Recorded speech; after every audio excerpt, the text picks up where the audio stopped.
प्रभातखबर.com, विश्वास वही, रफ्तार नहीं। झारखंड में कई ऐसे पंचायत हैं जो पूरी तरह घोर नक्सल प्रभावित इलाके में हैं।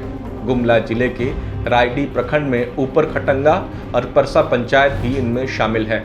यह दोनों पंचायत नक्सल प्रभावित हैं। चारों ओर घने जंगल और पहाड़ों से घिरा हुआ यह इलाका भाकपा माओवादियों के रेड कॉरिडोर के रूप में जाना जाता है।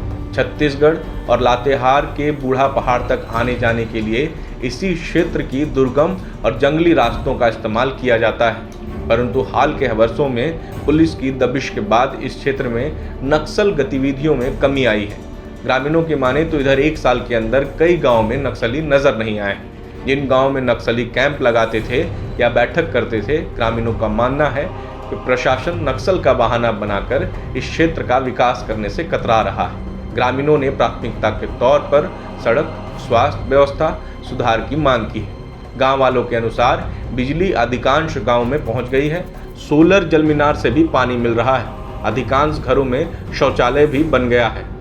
अब सड़क, स्वास्थ्य, रोजगार और पक्का घर की कमी है। इस क्षेत्र में बड़े पैमाने पर आम्रपाली और मालदा आम की पैदावार होती है। ऊपर खटंगा पंचायत में 5 मौजा में करीब 20 छोटा टोला और गांव आते हैं। वहीं परसा पंचायत में 9 मौजा हैं, जिसके अंतर्गत 40 छोटे गांव और टोला आते हैं। इसमें 90% गांव तक पक्की सड़क नहीं है। बरसात के दिनों में परेशानी होती है। दोनों पंचायत मिलकर करीब 15,000 की आबादी है, जबकि परसा से होकर कांसिर पंचायत और चैनपुर प्रखंड का भी रास्ता जाता है। इसलिए यह क्षेत्र भौगोलिक और अर्थव्यवस्था के दृष्टिकोण से बेहद महत्वपूर्ण है। परसा में प्राथमिक स्वास्थ्य उपकेंद्र और लुरु गांव में हेल्थ एंड वेलनेस सेंटर है। 5 साल पहले दोनों भवन बना। ग्रामीणों के अनुसार दोनों भवन बनाने में करीब 60 लाख रुपए का खर्च हुआ। ये दोनों भवन अब बेकार और खंडर होने लगे हैं। जब से भवन बना है, इसका उपयोग नहीं हुआ, जबकि जनता के पैसा को भवन में खर्च कर दिया गया है। राजेंद्र कुजूर हेसांग गांव के निवासी हैं, जो कहते हैं कि मेरे गांव की सड़क बनी थी, लेकिन कुछ महीनों बाद सड़क उखड़ गई। इसके बाद नहीं बनी। बरसात में घर से निकलने में परेशानी होती है। मेरी उम्र 62 वर्ष की हो गई है, परंतु अभी तक वृद्धा पेंशन भी शुरू नहीं हुआ है। परटौली गांव के निवासी गणेश सिंह कहते हैं कि ऊपर खटंगा में स्वास्थ्य और सड़क सबसे बड़ी समस्या है। इस क्षेत्र में डॉक्टर नहीं आते।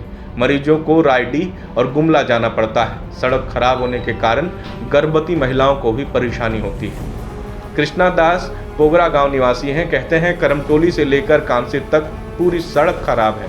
सड़क उखड़ गई है, बोल्डर पत्थर बिछा हुआ है। दुगाबाद और लालगढ़ा के पास 2 साल पहले डायवर्सन बह गया था, इसके बाद से बना ही नहीं। आवागमन में भारी परेशानी है। राजदेव सिंह लुरु गांव से कहते हैं कि लुरु गांव में 5 साल पहले हेल्थ एंड वेलनेस सेंटर बना। उम्मीद थी कि स्वास्थ्य व्यवस्था में सुधार हो जाएगा, परंतु जब से भवन बना है, बेकार पड़ा है। अगर इसे चालू नहीं किया गया तो ये खंडहर हो जाएगा। प्रभातखबर.com, विश्वास वही, रफ्तार नहीं।